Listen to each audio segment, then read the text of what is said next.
और पवित्र नाम में आप सबकी खिदमत में सलाम।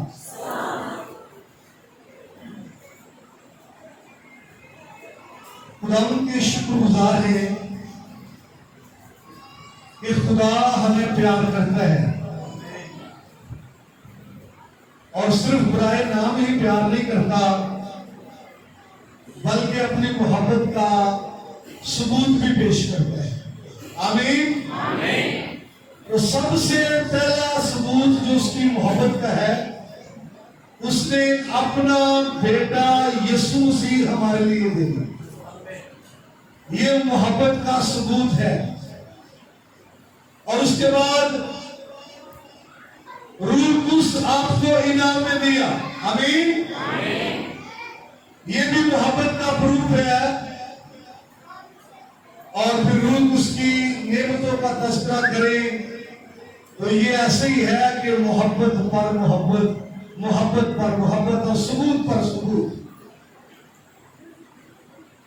तो आपने, मैं उम्मीद करता हूं, सुबह खुदावंद के कलाम को सुना और यकीनन खुदा के कलाम के थ्रू आपने बरकत हासिल की होगी।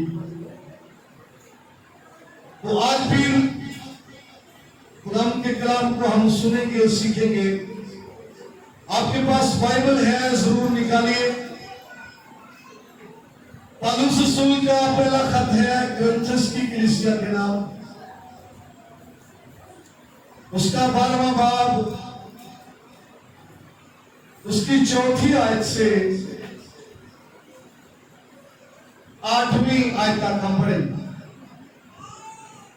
खुदावंद के जिंदा और पवित्र कलाम में से पौलुस रसूल का पहला खत है कुरिन्थियों की कलीसिया के नाम,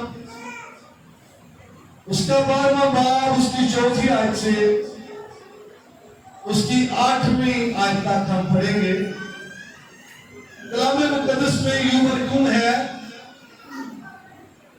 नेमतें तो तरह तरह की है मगर रूह एक ही है, और खिदमतें भी तरह तरह की हैं मगर खुदावंद एक ही है, और तासीरें भी तरह तरह की हैं मगर खुदा एक ही है जो सब में हर तरह का असर पैदा करता है।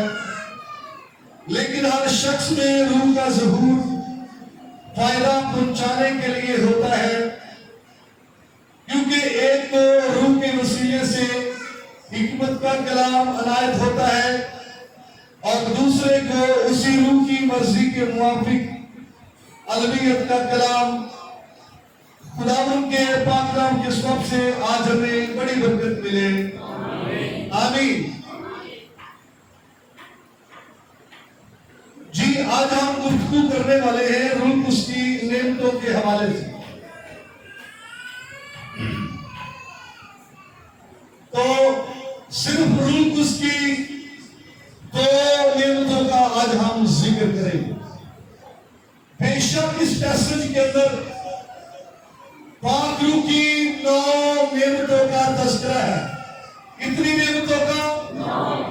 9 नेमतों का जिक्र हुआ है इस पैरे के अंदर। वक्त को मद्देनजर रखते हुए हम 9 नेमतों पर तो बात नहीं कर सकते, लेकिन हम 2 नेमतों पर गुफ्तगू करेंगे। कितनी नेमतों पर? तो पहली नेमत है हिकमत का कलाम और दूसरी है अलवियत का कलाम। 2 नेमतों पर हम जो है वो गुफ्तगू करेंगे। इससे बेहतर कि हम हिकमत के कलाम और अलवियत के कलाम को शुरू करें। सबसे पहली बात, जो लफ्ज नेमत है, और जब मुख्तलिफ ज़बानों के तनाजुर में इसको देखा जाता है तो इसके बड़े वसी मानी है। बाइबल के उर्दू तर्जुमे में लफ्ज जो नेमत है ये 42 मरतबा इस्तेमाल हुआ है। बाइबल के उर्दू तर्जुमे में लफ्ज जो नेमतें हैं 7 दफा आया है। और जो लफ्ज नेमतों है उर्दू तर्जुमे में 15 दफा मौजूद है। नेमतों के लिए इंग्लिश जुबान ने जो लफ्ज यूज किया है बिल्कुल सादा, आम पैर में रोजमर्रा इस्तेमाल करते हैं, और वो है गिफ्ट। गिफ्ट और जो लफ्ज गिफ्ट है उर्दू में इसके भी काफी तराजुम किए गए ताकि जो लफ्ज की सेंस है उसको हम अच्छी तरह अंडरस्टैंड कर सकें। और यूनानी जुबान में जो नेमत के लिए लफ्ज इस्तेमाल हुआ है वो है क्रिसमस। उर्दू में जिसका तर्जुमा नेमत किया जाता है क्रिसमस। क्योंकि यहां पर रूह की नेमतें हैं तो जमा के सीगे में आया है, लिहाजा यहां पर जमा के सीगे में जो लफ्ज इस्तेमाल हुआ है वो है क्रिसमतून, जिसका उर्दू में तर्जुमा नेमतें किया गया है। जैसा मैंने कहा ये बड़ी वसी मानी रखता है। इब्रानी जुबान में जो लफ्ज इस्तेमाल हुआ है जिसका तर्जुमा बख्शिश, नेमत और अनाम किया गया है वो है मताना। इसका तर्जुमा किसी जगह पर हदिया भी हुआ है। मताना, इनाम, बख्शिश और नेमत। क्योंकि ये नेमतें रूह उसकी है इसलिए आप इनको रूहानी नेमतें, रूह की नेमतें या फिर फसल की नेमतें कह सकते हैं। किसकी नेमतें? रूह की नेमतें, रूहानी नेमतें, फसल की नेमतें। और इन्हीं अल्फाज की रोशनी में कभी इन अल्फाज का आप तजज़िया करें, आप इनको आसमानी नेमतें या फिर अलाही नेमतें भी कह सकते हैं अल्फाज का तजज़िया करते हुए। तो हम नेमतों की तरफ आए तो पहली नेमत जिसका तज़किरा हुआ है वो है हिकमत की नेमत। आमीन। कौन सी? हिकमत की नेमत। इसको वर्ड ऑफ विज़डम कहा गया है और इसको हिकमत का कलाम भी कहा गया है। इसको हिकमत की रूह भी आप कह सकते हैं। हिकमत की रूह, स्पिरिट ऑफ विज़डम, इसको आप हिकमत की नेमत भी कह सकते हैं। और मैं आपको बताना चाहता हूं ये रूह उसकी नेमत है और पाक रूह जिस किसी को चाहता है उसको देता है। आमीन। वैसे तो हमारे बड़े दावे और बड़े बड़े अल्फाज होते हैं और हम कहते हैं सुना मैं आख्या से जो जनात हो गया ना, और ये नेमत नहीं है, याद रखना है।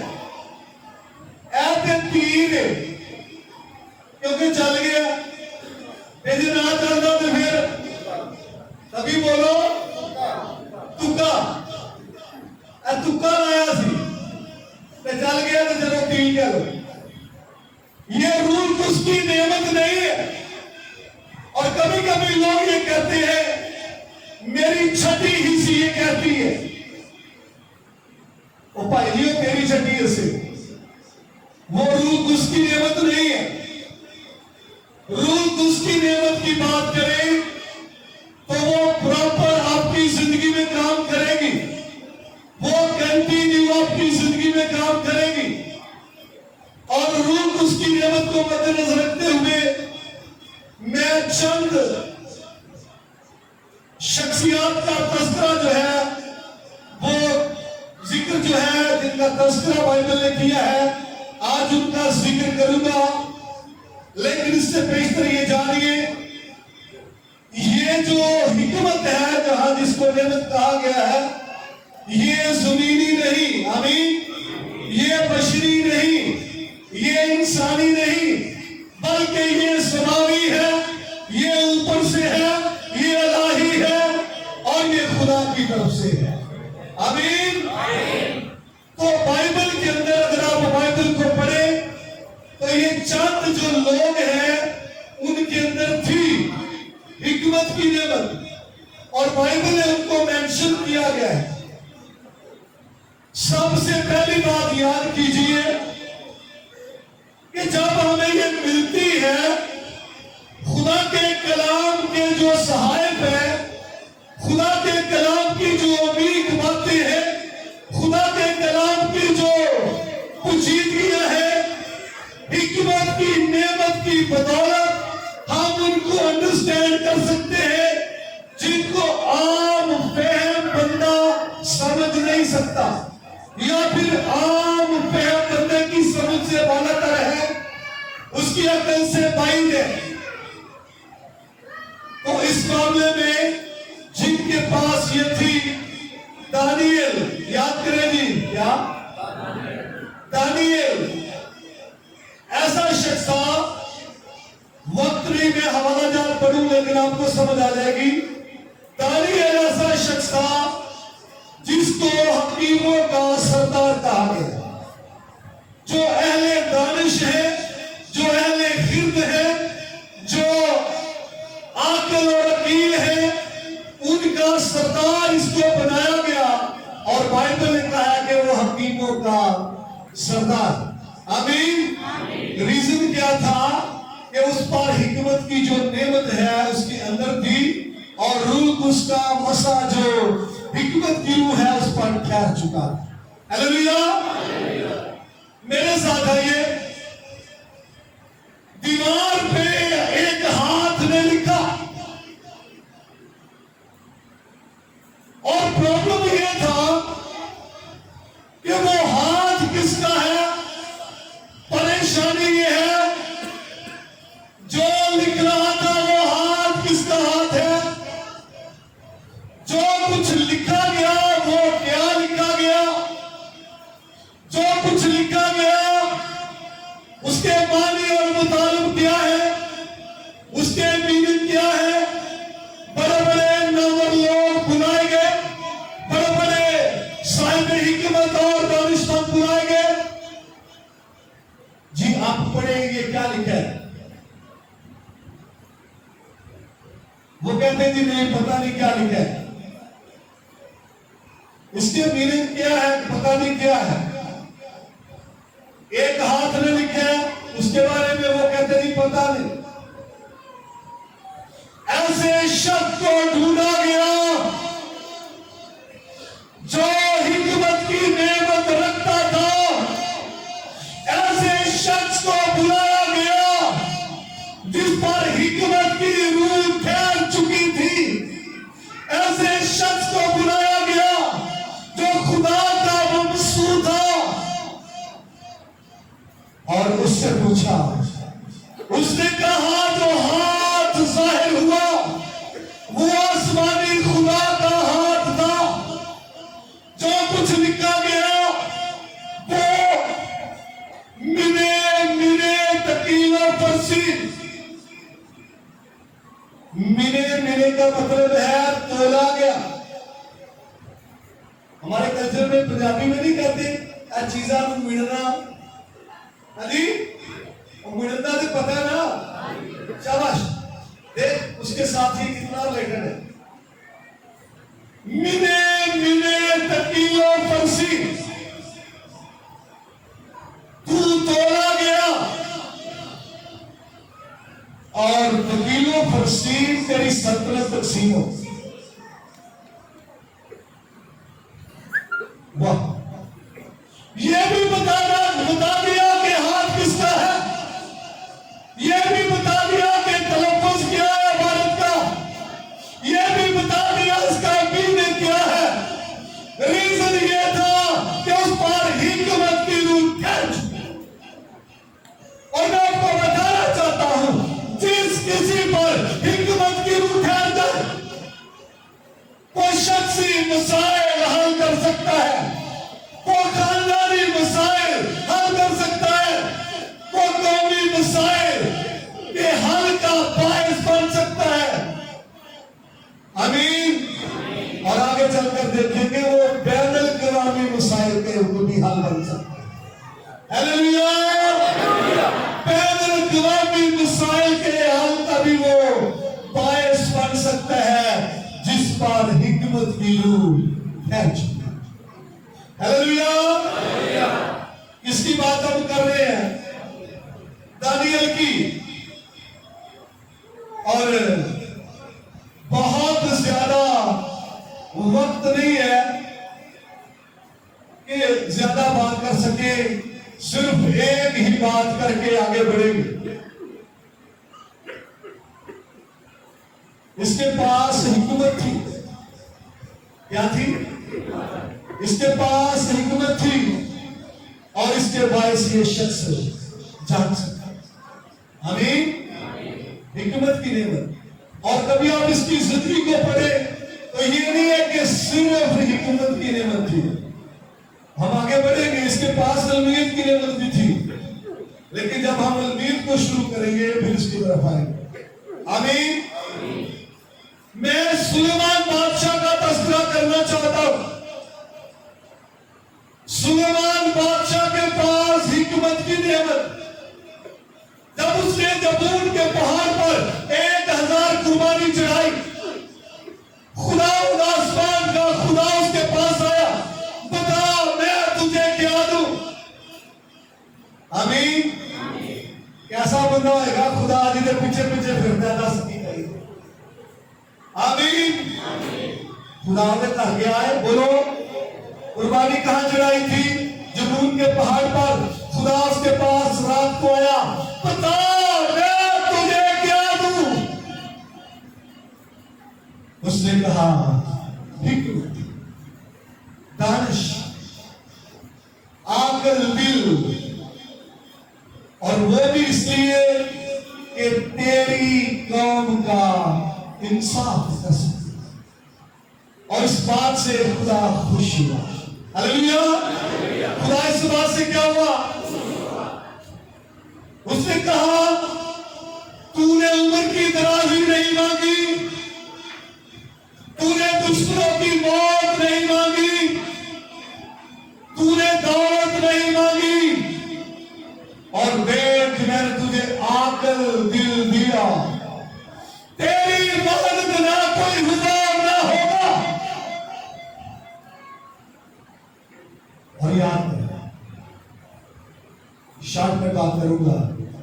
सबा की मलिका ने सुना कि इस्राएल का बादशाह बड़ा नामवर है, बड़ा चर्चा है, बड़ी शोहरत है हिकमत के हवाले से। तो सबा की मलिका आई देखने के लिए। जो कुछ सुना है वैसे है, तो रवाया तो बहुत ज्यादा है। मैं सिर्फ एक आपके सामने रखना चाहता हूं।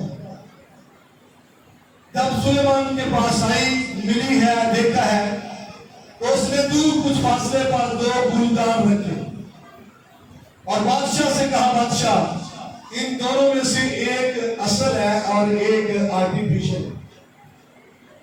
बता असल कौन वाला है? इसी इस्लाम में एक शहद की मक्खी उड़ती उड़ती आई और किस पे बैठी? वो वसी है जिन्होंने आर्टिफिशियल गिरा है। समझानी बात की? शहद की मक्खी किस पे बैठी? जो असल। और बादशाह ने कहा फला असल है और फला नकल। मलिका हैरान, कहती जो कुछ सुना वो तो कुछ भी नहीं था, देखा है ये ज्यादा है। तू वाकई बड़ा अक्ल है और मुबारक है तू, और मुबारक है तेरे लोग। बड़ी इंस्पायर हुई। तो याद करें सुलेमान के हवाले से और भी बहुत सारी बातें हैं, लेकिन एक और बात मैं आपके सामने रखना चाहता हूं। वो दो औरतें जो एक ही बच्चे की मां होने का दावा करती है, वो कहती है मेरा बच्चा है, और वो कहती है, बोलिए बोलिए, ये सुना नहीं है ये वाकया? खास रिलेटेड जी, मैं जो सुनाने वाला, एक ही बच्चा है और कितनी औरतें दावा करती है तो इससे पेशतर के सुलेमान के फैसले की तरफ आए। झगड़ा ध्यान को आया होगा ना या मेरे को ऐसी की कहना जे ओदी सुनिए, बोलिए बोलिए ओ सच्ची है ते जे ओदी सुनिए ते गल कोई समझ नहीं आती। लेकिन याद कीजिए क्योंकि ये खुदा का मौसू है, इस पर हिकमत की नेमत ठहर चुकी है, हिकमत की रूह की लपेट में है और जब औरतें दावा कर रही है जो हिकमत इसके अंदर आ चुकी थी। नौकर से कहा तलवार मुझे दो और फिर कहा इस बच्चे के टुकड़े कर दो, इस बच्चे के एक इस औरत को दे दो और दूसरा मां की ममता बोल पड़ी, चीखी मां की ममता। बादशाह बच्चे के टुकड़े न करना, तू इसी को दे दे, मैं नहीं लेती। बादशाह के पास जो कि ये नेमत थी उसने कहा ये है इसकी हकीकी मां।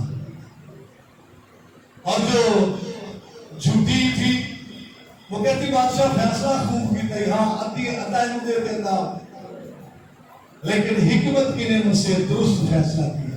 आमीन। और ये किस वक्त से हुआ? उसके पास क्या थी? हिकमत की नेमत। जरा गौर करो, हाँ साधु की भी जरूरत है कि नहीं? इन्हें तो जरूरत है, खड़ा करो हाँ शाबाश। खुदा आप सबको बरकत दे। तो पाली साहब ने ताली डाल दे के लाया।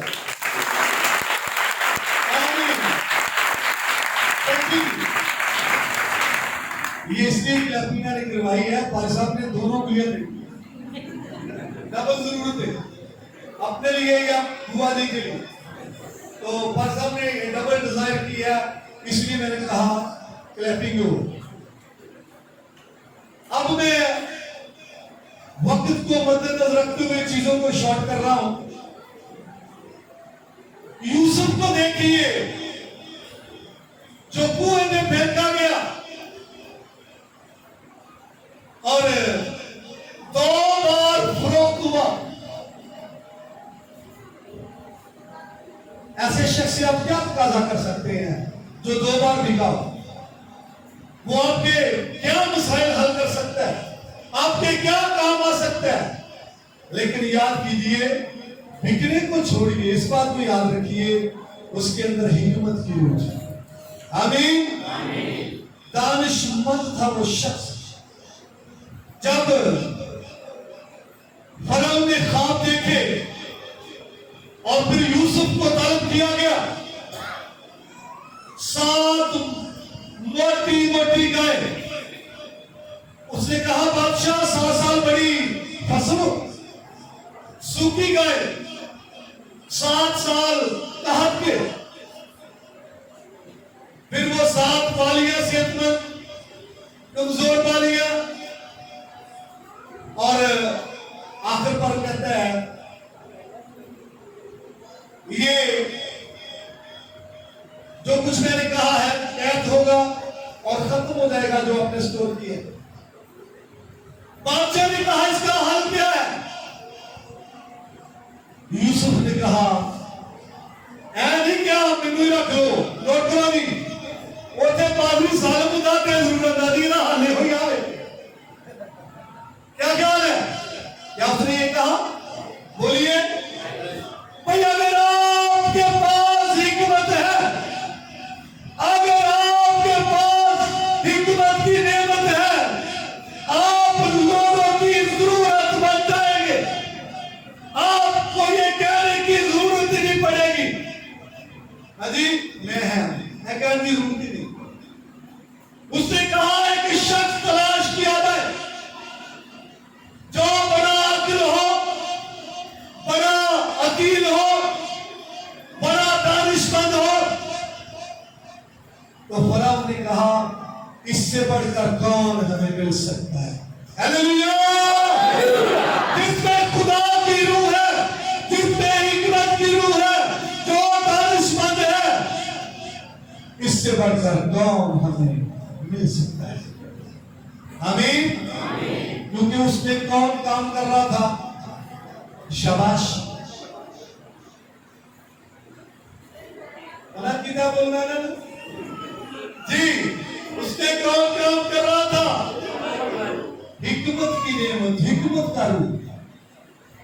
और यकीन जाने इस मामले में यूसुफ को चुना गया, यूसुफ का इंतखाब किया गया।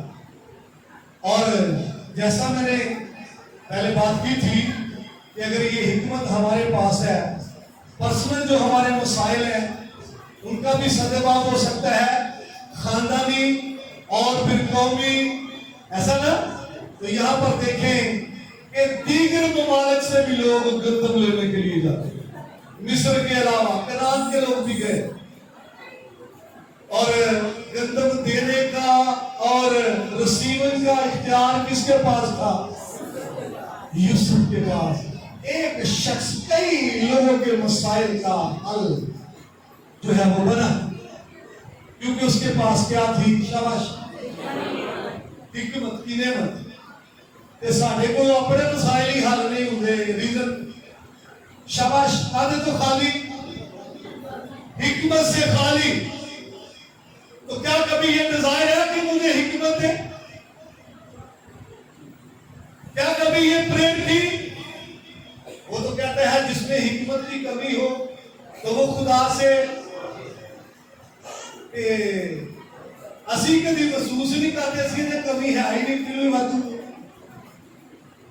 किसको मिलेगी? आसमान से जो फील करे कि मुझे जरूरत है, जो ये कहे कि मुझ में हिकमत की क्या है कमी, उसको मिल सकती है।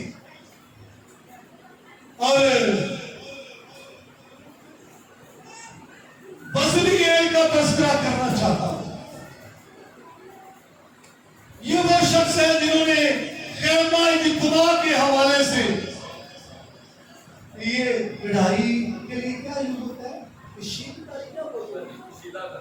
कशीदाकारी। तो ये सारे काम के हवाले से, लेकिन इससे पेशतर के वो काम करे या जिम्मेदारी रिसीव करे, खुदा ने इसको कहा कि हर तरह की हिकमत और ये कशीदाकारी के काम के लिए तुझको हिकमत से, रूह से क्या किया है? मामूर किया है। उर्दू तर्जुमे में यहाँ पर रूह अल्लाह से आया है, लेकिन हिब्रू में रूह एलोहीम, आमीन, रूह एलोहीम, खुदा के रूह से मामूर की। ये काम करने के लिए इससे बेहतर के वो क़यामा इज्तिमा का काम करे, उसको क्या दी गई? क्या दी गई? हिकमत। इसका मतलब है ये कलाम सुनाना तो ये लाजमी हिकमत चाहिए, लेकिन अलावा अजीम चर्च का कोई भी काम आप करने वाले हैं, अगर सिक्योरिटी गार्ड हैं या मैनेज करने वाले हैं, इसका मतलब है उसके लिए हिकमत क्या है? कभी कभी बंदा सोचता है पादरियां नहीं बस ठीक है, जिन्होंने कलाम सुनाना उन्होंने हिकमत चाहिए। याद करो जब वो 7 बंदे, नया नामाबाद की किताब 7वां चैप्टर, जब वो 7 बंदे चुने गए बेवाओं को खाना खिलाने के लिए, तो क्या कहा गया था? ऐसा ने सिगटा पीना है आप लोग, शाबाश बोलो, क्या कहा गया था? भाई जो सच्चे हैं, जो दीनदार हैं और जिन पर खुदा की हजूरी ठहर चुकी है, ऐसे लोग तलाश। तो लिहाजा ये वो लोग हैं जिनके अंदर हिकमत की नेमत काम कर रही थी। आमीन जी। तो कलाम को बड़ी जल्दी है, लिहाजा हम भी इसको यहीं पर रोक के अलमियत की नेमत को शुरू करते हैं। जी है, एक और देख ले नेमत, टाइम लगा जी। थैंक यू जी, तालियां सभी के लिए जी। तो दूसरी नेमत जिस पर हम अभी गुफ्तगू करेंगे वो है अलमियत की नेमत। अलमियत की नेमत। और याद करें इसके लिए इब्राहिम जुबान का जो लफ्ज इस्तेमाल हुआ है अलमियत के लिए वो है दत। और बाइबल के अंदर इसके मुख्तलिफ जो है तराजुम हुए ताकि लफ्ज की वुसअत को अंडरस्टैंड किया जाए। इब्रानी में ये लफ्ज दत है और खरूज की किताब उसका 31वां बाब 3री आयत में इसका तर्जुमा इल्म हुआ है। होशिया की किताब 4था बाब 6ठी आयत में इसी लफ्ज दत का तर्जुमा मार्फत हुआ है कि मेरे लोग अदने मार्फत। और फिर गिनती की किताब 24वां बाब 16वीं आयत में इसी लफ्ज का तर्जुमा इरफान हुआ है। और फिर पैदाइश की किताब में 2रा बाब उसकी 9वीं आयत में इसी लफ्ज का तर्जुमा पहचान हुआ है, नेको बद की पहचान। और फिर खरूज की किताब उसका 35वां बाब 31वीं आयत में इसी लफ्ज का तर्जुमा दानिश हुआ। आमीन। अब हम लफ्ज की वुसअत को अच्छी तरह अंडरस्टैंड कर सकते हैं। और ये जो लफ्ज अलमियत है लफ्ज इल्म से रिलेटेड। आमीन। इससे भी लफ्ज इल्म से ये रिलेटेड है, ताल्लुक रखता है। और अलमियत की नेमत को आप स्पिरिट ऑफ नॉलेज कह सकते हैं और इसको वर्ड ऑफ नॉलेज कह सकते हैं। तो ये जो कि लफ्ज इल्म से रिलेटेड है तो इसके मानी है जानना, आगाह होना, वाकिफ होना और किसी चीज की अंडरस्टैंडिंग होना और किसी चीज की पहचान होना। अलमियत का मतलब ये है। और मैं आपको बताना चाहता हूं ये ऐसी नेमत है जिसका आपकी दानिश, आपकी अकल, आपकी समझ से कोई ताल्लुक नहीं।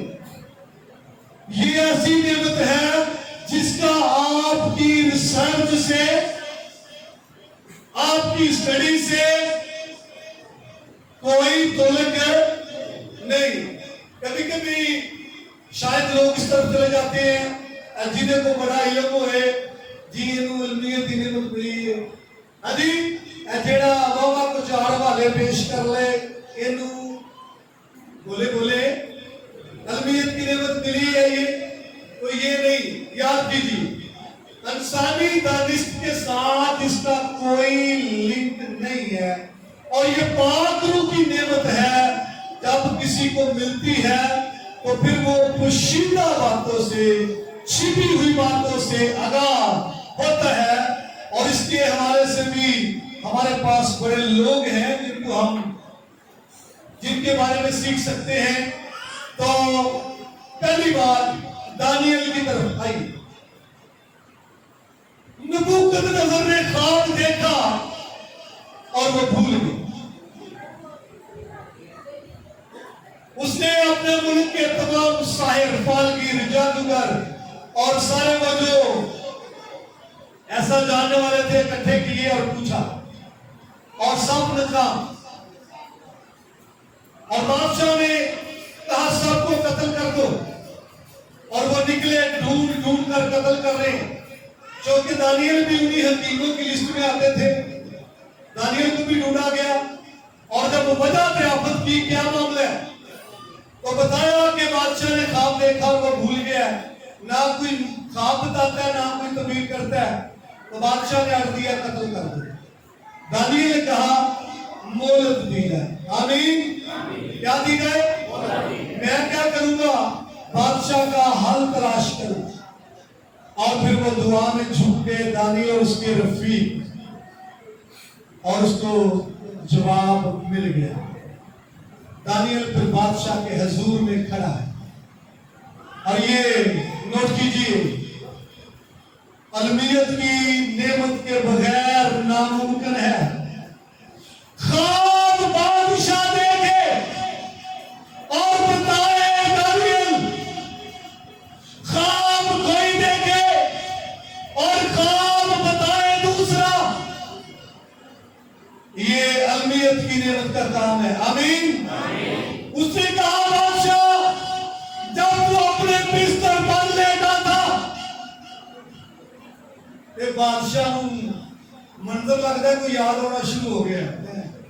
जब अपने बिस्तर पर लेटा था तूने एक मूरत देखी,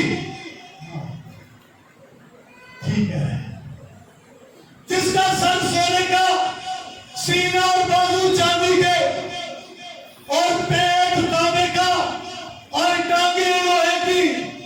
बादशाह खुश हो रहा होगा। क्या कह रहा है? हल मिल गया काम। हाँ हाँ यही है, बिल्कुल बिल्कुल जबरदस्त आपको ढूंढा है। बादशाह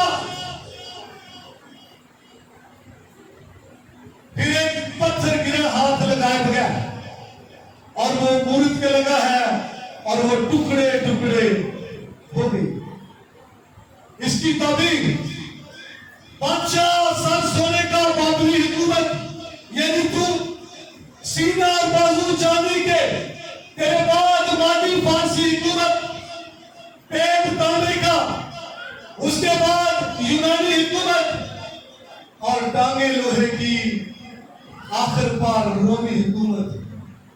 और पहली हुकूमत मजबूत, उसके बाद जो आएगी फिर उससे थोड़ी मजबूत, उसके बाद तीसरी आएगी फिर थोड़ी मजबूत, ऐसा। बादशाह खुश हो। और पढ़ लेना, बाइबल कहती है बादशाह दानियल के सामने सजदे में गिर गया। बादशाह दानियल के सामने गिर गया। बादशाह सजदे में है। अगर आपके पास हिकमत की नेमत है, अगर आपके पास अलमियत की नेमत है, आपके सामने नामवर लोग, शोहरत याफ्ता लोग, साहिब हिकमत लोग, और बड़े बड़े लोग आपके सामने छुप जाएंगे अगर आपके पास ये नेमतें हैं। हालेलुया। और सजदे के अलावा बादशाह ने कहा इसके सामने बखूर जलाओ। हालेलुया। क्या करो जी? बखूर जलाओ और इसको हदिया भी दो। आमीन।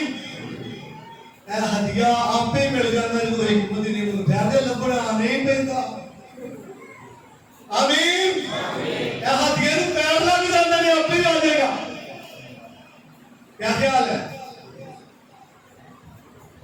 बादशाह ने कहा बखूर जलाओ, और ये देवताओं के सामने, याद है देवताओं के सामने गुजारा जाता था।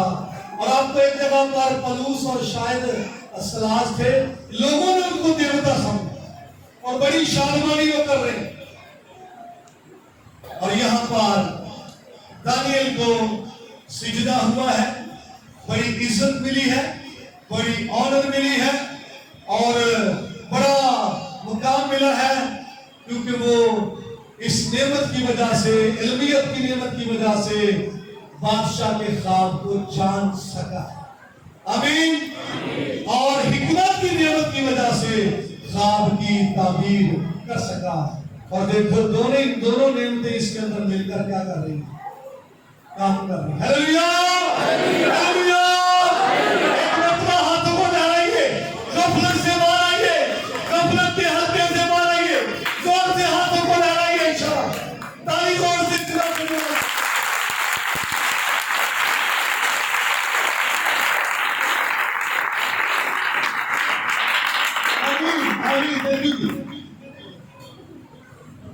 हमने दानियल का तस्करा किया इस नेमत के हवाले से, और मैं उम्मीद करता हूँ आप बर्दाश्त करेंगे। सिर्फ नियत की हम बात करेंगे, दो ही दिन का क्लियर कराएंगे, बाकी क्लियर साथ रहेंगे अगले साल जी। हाँ, दो करके बिल्कुल जी। थैंक यू जी। तो अलीशा नबी की बात करें।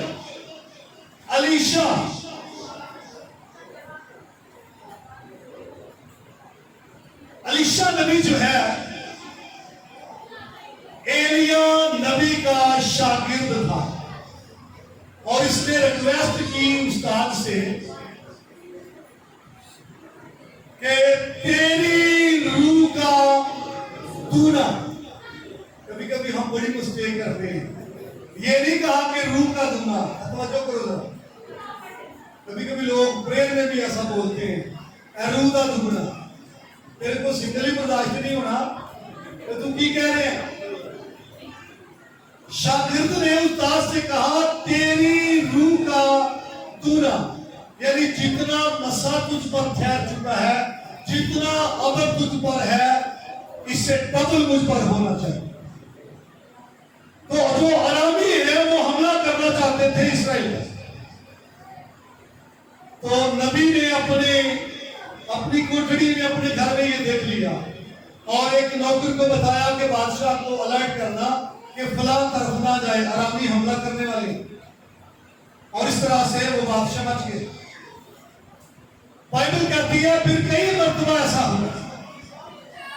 तो अरामी बादशाह ने कहा, हमारी तरफ से गद्दार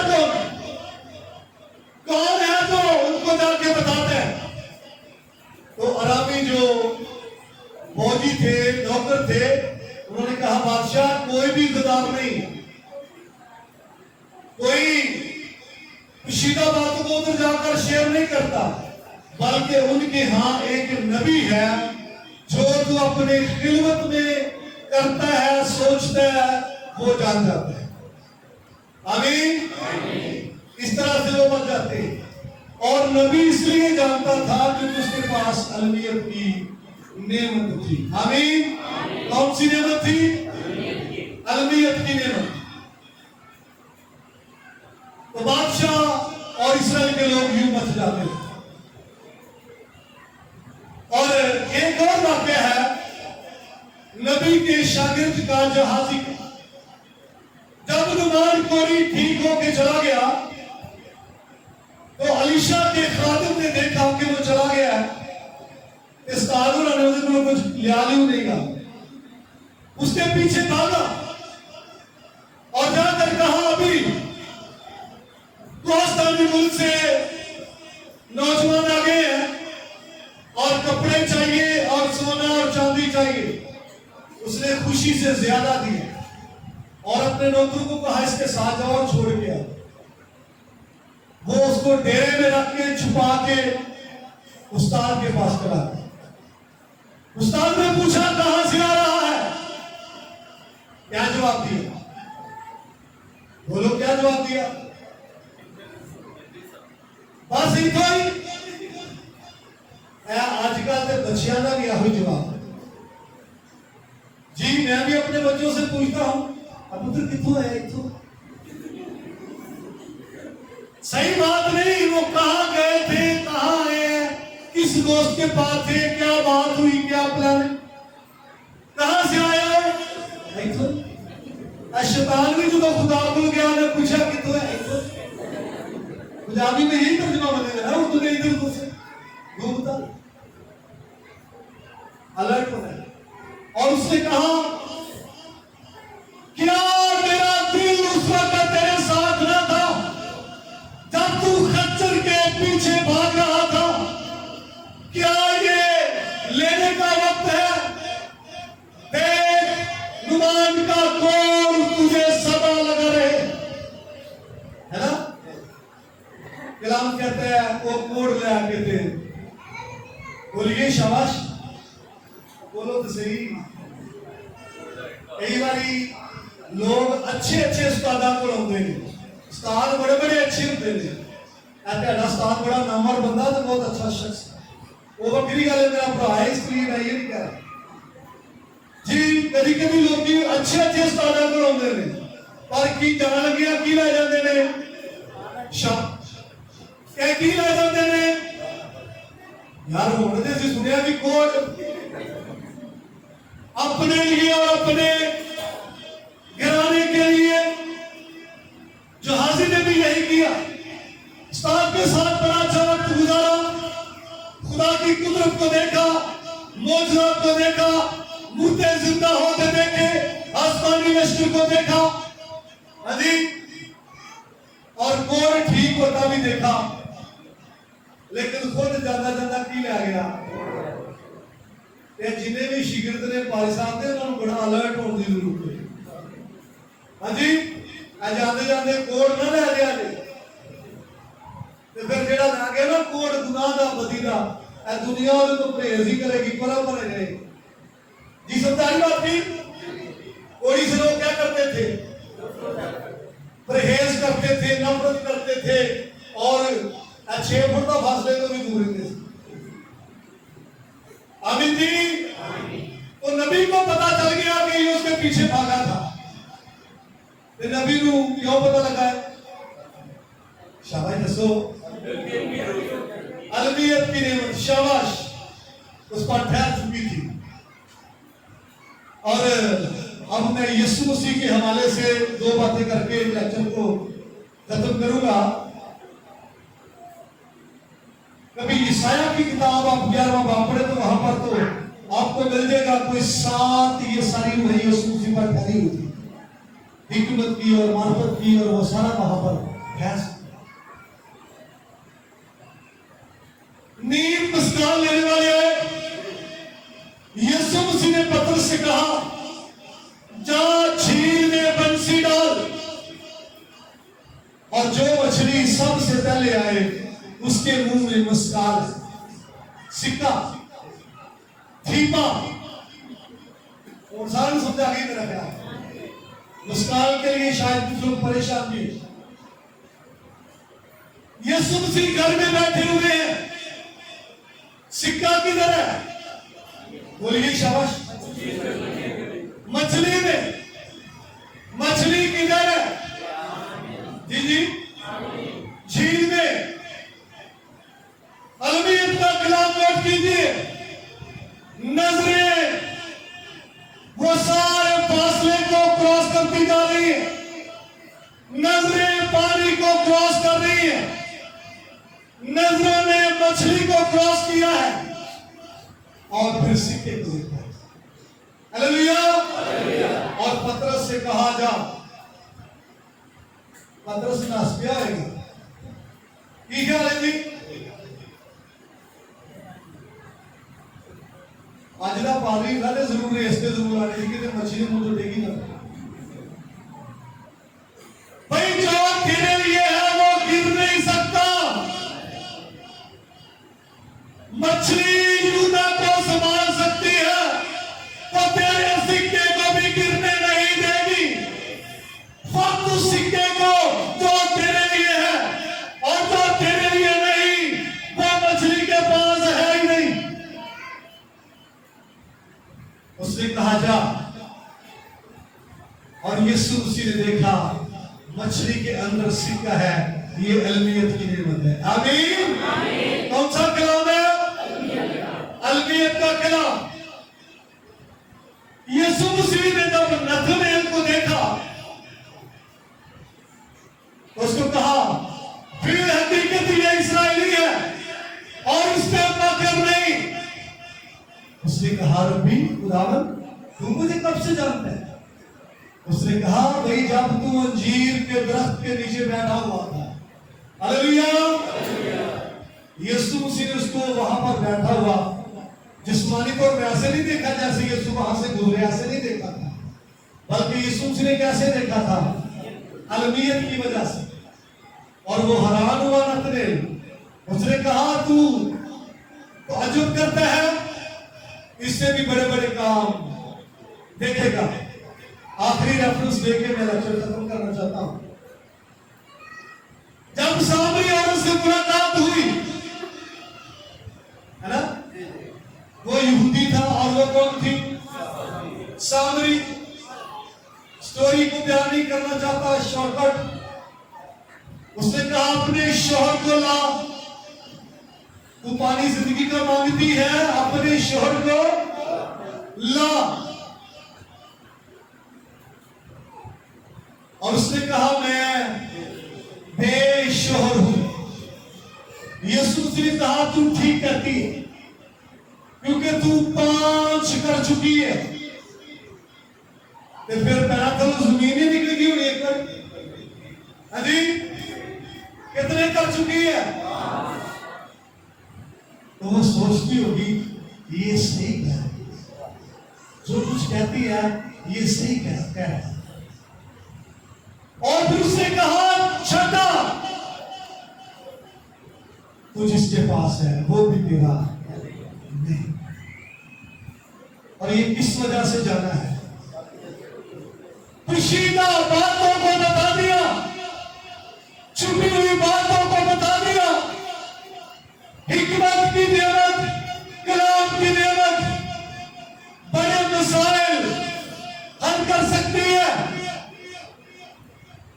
सभी लोग अपने सर को झुकाएं, अपनी कीमत करें। मेरे भाई, मेरी बहन, हम पानी का बपतिस्मा लेने के बाद, रूह कुदुस का बपतिस्मा लेने के बाद हम सोचते हैं शायद काम खत्म हो गया है। लेकिन पाक रूह के बपतिस्मे के बाद अभी रूह कुदुस की नेमतें आपके लिए है। खुदा आपको देना चाहता है ताकि आपकी अपनी तरक्की हो, ताकि आपकी बदौलत कलीसिया की तरक्की हो, ताकि आपकी बदौलत खुदा का जलाल ज़ाहिर हो। इसके लिए प्यासा हो मेरी बहन, इसके लिए प्यासी हो। इसके लिए बड़ा जरूरी है तड़प रखना। पाक रूह आपको दे, पाक रूह आपको नेमत बांटे। याद कर, तुझे वो नेमत देगा जो आपके लिए मुनासिब है। वो जानते हैं इसको कौन सी नेमत देनी चाहिए। लेकिन आप दुआ करें, खुदा मुझे हिकमत दे, मुझ में हिकमत की कमी है ताकि